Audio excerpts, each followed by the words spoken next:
Shalom. ప్రకటన గ్రంథము 22వ అధ్యాయము 5వ వచనము. Revelations chapter 22 verse 5. దేవుడైన ప్రభువే వారి మీద ప్రకాశించును, for the Lord God will give them light. కోటి సూర్యుల కాంతులను మించిన తేజోమయుడైన ఆ దేవాది దేవుడే మనకు వెలుగుగా ఉండగా జీవితాలకు చీకటి ఛాయలైన ఉంటాయా? అభయం లేకుండా నిర్భయంగా సంచరించగలిగిన జీవితాలు కేవలం దేవునితోనే సాధ్యం. ఇప్పటి మనస్థితి ఏదైనా చీకటి, నిరాశ, నిస్పృహలన్నీ తొలగిపోయి ఖచ్చితంగా అరుణోదయ కాంతి మన జీవితాలలో ప్రసరిస్తుంది.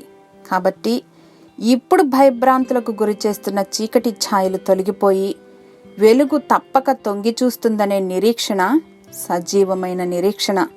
ఈ వెలుగు నిత్యము నిలిచి ఉండిపోయే వెలుగు. ఈ వెలుగు లోకంలోని ప్రతి ఒక్కరిని వెలిగిస్తుంది. యథార్థవంతులకు చీకటిలో వెలుగు పుట్టును, వారు కటాక్షమును, వాత్సల్యతయు, నీతియు గలవారు అని లేఖనాలు గుర్తు చేస్తున్నాయి.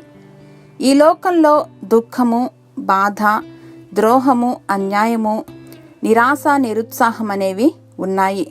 ఇవన్నీ కాదనలేని కఠోర వాస్తవాలు. అయితే ఒకానొక దినాన్న ఇవన్నీ కూడా తొలగిపోతాయి. పరలోకంలో నిత్యమైన సంతోషం, భద్రత, విశ్రాంతి, నెమ్మది. దేవుని మహిమ మనపైన ప్రకాశిస్తుండగా మన ముఖములెన్నడూను లజ్జింపకపోవును. ఆమేన్. అద్వితీయుడు వగు మా ప్రియ పరలోకపు తండ్రి, మీ నిత్య వెలుగును మేమెల్లప్పుడూ ఆశ్రయిస్తూ బహుధైర్యంగా జీవించగలిగిన కృపను అనుగ్రహించమని యేసు నామములో ప్రార్థించి పొందుకొని మా ప్రియ పరలోకపు తండ్రి. ఆమేన్.